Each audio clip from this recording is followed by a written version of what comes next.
lugar para un tercer tema? Sí, hay lugar para un tercer tema. Hay lugar para un tercer tema que, tal como lo teníamos previsto, ¿no? Vamos a hablar de un aspecto de este referéndum. A diferencia de en una elección nacional, en el referéndum del próximo 27 de marzo para derogar los 135 artículos de la Ley de Urgente Consideración, el voto en blanco puede ser decisivo para definir la consulta popular en un escenario reñido. En esta instancia, el sí a la derogación de los 135 artículos de la LUC deberá obtener más votos de la mitad de los votos válidos, es decir, más votos que la suma de votos por el no y en blanco. De hecho, el voto en blanco se suma al voto por el no y se computa también para el mantenimiento de la ley, según lo definió expresamente la Corte Electoral en el reglamento de la elección. El voto anulado, en cambio, no se computa ni para el sí ni para el no.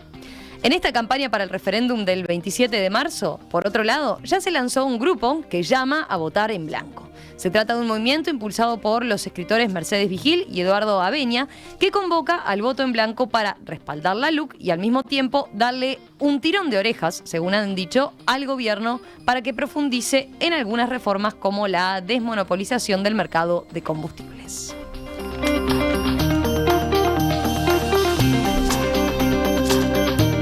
Bueno, ¿quién arranca en este caso? Bueno, si quieren empiezo yo muy rápido. El sí para ganar necesita el 50% de los votos válidos. Los votos válidos son los votos por la papeleta sí, por la papeleta no y los votos en blanco. Por lo cual, los votos en blanco lo que hacen es agrandar el universo de votos válidos. No es que se sumen al no, sino que simplemente agrandan el universo y vuelven más alto el 50%. Por tanto, votar en blanco, en cierto modo, es favorecer la opción del no. Pero es mentira de que se sumen, como se dice por ahí vulgarmente. No se suman, simplemente aumentan el listón, la vara, el número absoluto de votos que tiene que alcanzar el sí. El voto anulado no se cuenta. Y algunos dicen, bueno, votar anulado es favorecer al sí. Y diría, indirectamente se favorece al sí, pero tampoco es que se sumen al sí, ¿no? Por lo cual me parece que deberíamos dejar muy en claro que el voto por el no influye en el resultado. Podría darse el caso, eso creo que lo mencionó Botinelli, de que gane la opción del sí sobre la del no y no llegue al 50%. Eso se podría dar si tenemos una proporción de votos en blanco muy grande. Bueno, esa es simplemente la aclaración técnica. Capaz que Antonio, que es muy preciso, me puede hacer alguna corrección, pero creo que es esa. Respecto a cómo se está utilizando esta idea de votar en blanco, me parece bien interesante, ¿no? Es decir, esta gente que considera que el gobierno es tibio, siempre los extremos, ¿no? Creen que los gobiernos son tibios. En Argentina, por ejemplo, los kirchneristas le llaman a Alberto, le llaman a Albertibio. Y bueno, acá la extrema derecha considera que la calle Pou es tibio y se embandera ahora con el voto en blanco, que es una forma de marcar su discrepancia. Quiero decir que históricamente el voto en blanco en los referéndums no es muy alto. No tenemos exactamente la proporción porque, bueno, en general en los referéndums no se cuentan los votos observados, no son necesarios abrirlos, pero nunca han estado por encima del 3%, ¿no? Entonces, yo diría que si el voto en blanco está en el entorno del 3%, no aceptaría que esta gente se hiciera credit claiming, o sea, reclamar el crédito por ese 3%. Ahora, si hay una proporción por encima del 3%, tal vez ellos tengan algún tipo de influencia. Eso es lo que tengo para decir por ahora. Agregar a eso que el voto blanco protesta o el voto anulado protesta, además de marcar estas posiciones extremas que señalaba Daniel, cobra relevancia en los contextos de voto obligatorio. En algunos casos es un voto protesta de yo no quiero ir a votar, pero tampoco quiero pagar la multa, entonces no me voy a pronunciar por nada de esto.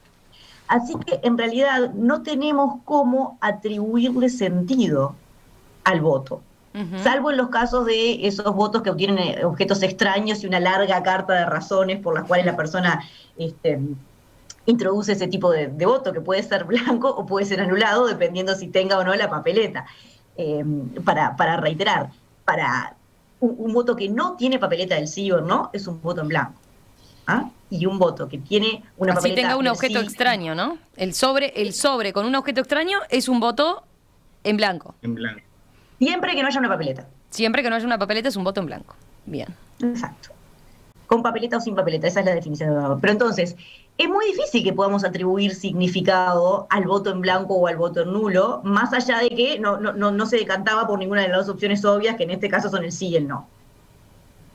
Porque incluso si el voto en blanco tiene un 3%, o un 2,5%, digamos, antes existían esos guarismos, como dice Daniel, y no estaba el movimiento azul y blanco, que como se llama ahora. Entonces, me parece que va a ser intrascendente. Pero, por ejemplo, en el año 82, en las internas, el Frente Amplio hizo campaña por el voto en blanco y consiguió aproximadamente un 8% de voto en blanco. Y ahí era muy fácil asignarle ese crédito, ¿no? Ahí sí. Pero después no, yo qué sé, tengo amigos anarcos que votan en blanco y me decían que no, ese 2,5 son los anarcos que hay en Uruguay. Cualquiera puede atribuirse el voto en blanco, no es claro. Aunque no sea claro, cortita y al pie, para sumarme a esta discusión, yo diría, si hay una proporción alta, le llamo proporción alta a 6%, 7% de voto en blanco, vamos a tener toda una discusión sobre cómo atribuir esto, ¿no? Y yo les digo cuál es mi hipótesis inicial, mi hipótesis de trabajo sobre esto. Sería que es gente que no se sintió involucrada en la discusión, que está muy desinformada, que dice, no, bueno, no quiero pagar la multa, pero es básicamente un voto de gente, no diría de gente que está enojada con la política, sino que no se sintió involucrada en la campaña y en la temática. Y ojalá que sea poco ese voto en blanco. Es decir, si aparece un voto en blanco alto, no va a ser por el movimiento azul y blanco, ¿no? Va a ser porque la campaña no interesó, y que las campañas sobre temas relevantes no interesen puede llegar a ser preocupante. Sí, yo tengo algunas cosas para marcar. Primero que ha llamado bastante la atención porque cuando se reglamentaron los referéndums, recordemos que los referéndums a nivel nacional, si bien existen en la Constitución desde el año 34, se empezaron a implementar a partir del referéndum del 89. ¿Por qué el legislador incluyó a los votos en blanco dentro de los votos válidos cuando en el total de elecciones para adjudicar cargos ni los votos en blanco ni los votos anulados forman parte de los mismos, de los votos válidos, de los votos por opciones, sino del total de votos emitidos? Acá el efecto que hace es el que decía Daniel, al ponerlo dentro del universo de los votos válidos, de subir el listón que se tiene que pasar la opción del sí, que es la que pretende imponer el recurso derogar la ley.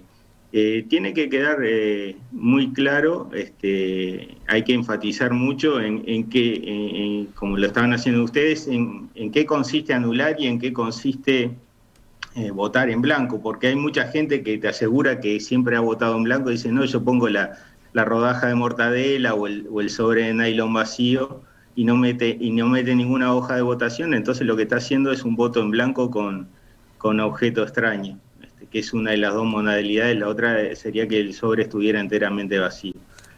Y obviamente lo que estamos viendo en esta campaña es que los impulsores del no les sirve, que si hay gente que no está de acuerdo en defender la ley abiertamente, vote por el no. Creo que este movimiento azul y blanco va en ese sentido, de mostrar su crítica al gobierno, pero a su vez defendiendo la ley, que la ley se mantenga. O sea, tengo discrepancias con el gobierno, pero mucho más discrepancias me siento mucho más lejos de la oposición y de su propuesta de derogar la ley.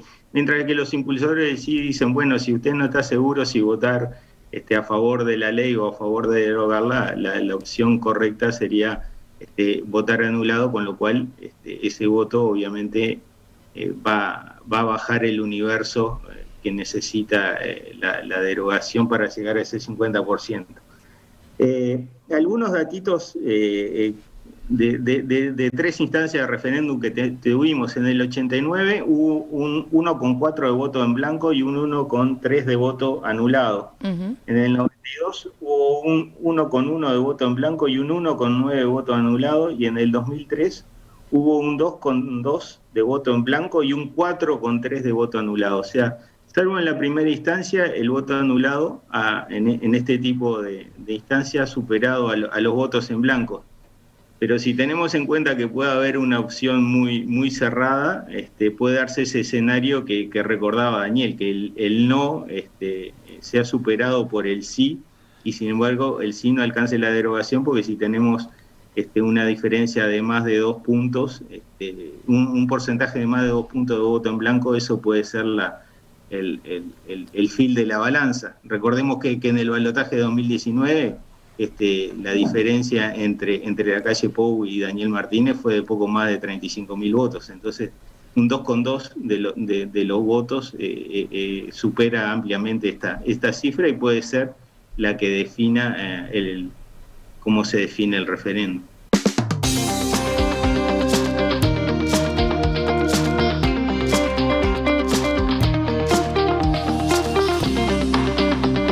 Antes de despedirnos, Fito, vos ibas a ir por el lado de telegramas, te tentaste con este tema, porque se dio una votación interna acá entre los propios politólogos. No nos dio para organizar debate, ¿no? Pero se dio una votación interna donde se expusieron argumentos. Además hubo como una campañita ahí Fito trataba de llevarlos a los telegramas, y los demás votaban por hablar del voto en blanco. Así que, Fito, ahora te concedo por lo menos un minuto, a ver, para tu reflexión. Gracias. Y la democracia se gobierna una mayoría que respeta a la minoría, así que le agradezco a mis colegas que me permitan decir en 30 segundos algo sobre Ucrania. Y es la ventaja de haber venido, ¿viste? Sí, eso es cierto. Eso es cierto.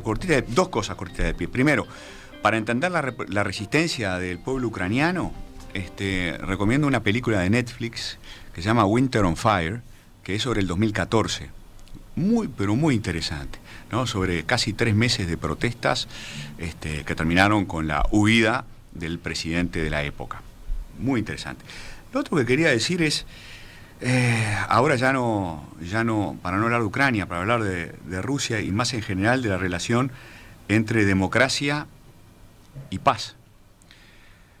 Immanuel Kant, en La Paz Perpetua, 1795, hacía un argumento muy importante que es imposible no pensar en él ahora, ¿no? Con esto que está pasando con Rusia. Él decía, no habrá paz perpetua hasta que los pueblos no tengan constituciones republicanas, traducido a criollo, hasta que no haya democracia. Hay una correlación, ¿no?, entre las dictaduras, los regímenes autoritarios y la guerra. Entonces, razón de más para seguir pensando en cómo eso, ¿no?, en cómo ampliar la democracia en el mundo, cómo extenderla y cómo cuidarla. El problema del argumento de Kant es que tiene un caso desviado que es muy relevante, sí, que es Estados Unidos, ¿no? Sí, claro, muy de acuerdo. Estados Unidos es una democracia que hace la guerra. Sí. En general las democracias no hacen la guerra, hacen la paz. Pero Estados Unidos ha hecho la guerra a lo largo de los últimos 50 años, sí. y eso es un poco la gran discusión sobre ese argumento que es tan atractivo, ¿no? Es así, es así. Ahora, como tú muy bien dijiste, en la mayoría, a ver, si hubiera que establecer una regla es, en general las democracias no hacen la guerra porque el argumento de Kant es, los pueblos no quieren la guerra. Estoy de acuerdo. A veces sí. Los pueblos quieren la guerra, y eso es triste. Si Rusia tuviese una democracia, probablemente Putin no podría ser tan autócrata como ha sido en el ejercicio de la presidencia de la República. Perfecto, es así. Estamos de acuerdo. Fernanda Boidi, Antonio Cardarello, Daniel Chaschetti, Adolfo Fito Garcés, gracias a los 4, como siempre. Nos reencontramos dentro de unos días nomás. Sí. Ojo que probablemente nuestra próxima mesa sea para analizar el resultado yo creo que va a haber otra instancia antes.